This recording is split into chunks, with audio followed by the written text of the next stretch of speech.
My sister invited family to attend a wine tasting event at her place and sent this invitation themed for the Dead Horse Winery.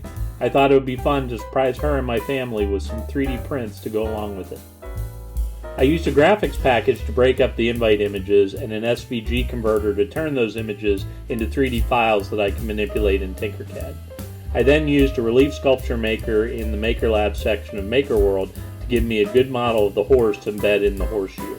I've used the relief sculpture maker previously to put my face on a coin.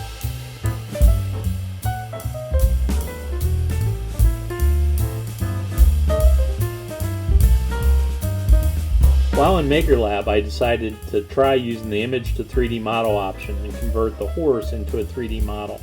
I added a base and support post in Bambu Slicer to finish the model for printing. This is the first time I've used this tool and was blown away with the 3D model it was able to create from a picture.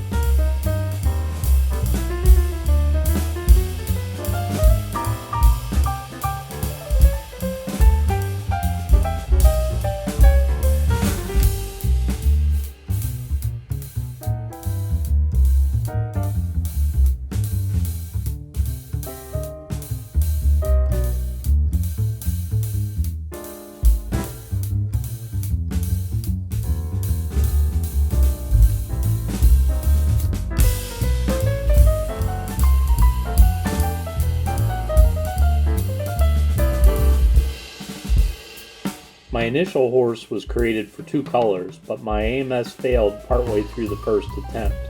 I was able to print the remaining part as a separate piece. It was a 23-hour print, so I was glad I could salvage it.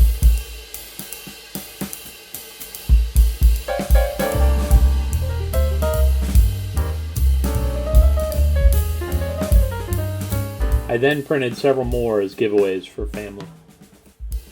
My 3D prints exceeded my initial expectations, and I hope my family will like them. Let me know in the chat if there are other projects you think I should try.